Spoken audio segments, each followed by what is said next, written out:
suppose I'm a bit conflicted about the announcements regarding higher education in this year's budget. First of all, I think it is welcome that the National Training Fund is going to be increased this year by 0.1% and in further years, so that employers do make a larger financial contribution to higher education funding. I think that that's very important, and it's something that the Cassells report recommended.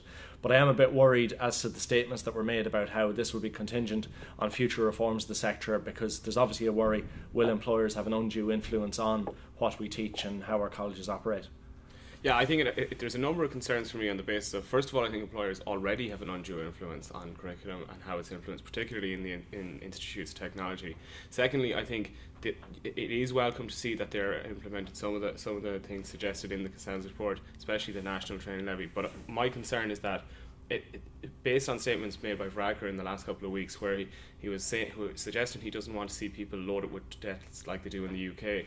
But the Cassells report would suggest €20,000 or thereabouts, whereas it's up to £57,000 in the UK. So they seem to me to be following, without saying it out loud, a path straight to loans. That's heavily influenced by employers in terms of curriculum. So I actually think it's really concerning what happened today and what's been said in the last few weeks.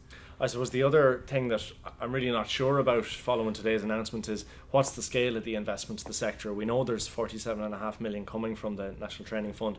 There was also just over 300 million announced in terms of investment between now and 2021, but we think that's more capital investment. So if the level of current investment is less than 50 million, the Fine Gael manifesto says that you need 100 million a year just to stand still, just to keep pace with the demographic demand. So that would seem to be falling well short of what we need to deal with the massive funding crisis that we have. Yeah, and I think an additional problem is that maybe in the last 20 or so years there has never really been any sort of real strategy in terms of how to fund higher education, and it's been a case of kicking it down the line. And now we're I suppose the back is to the wall for government on a number of different things, but there's no real interest in developing a strategy for higher education funding, and it's very obvious in terms of the piecemeal day-to-day kind of moves that they make on the issue. So that's something that I'd be very worried about. Yeah, totally agree. I mean, I said on the Cassells group, the expectation was that this was, the can had been kicked down the road for so long. This was going to be the final hurdle in terms of actually developing a plan for how we fund higher education.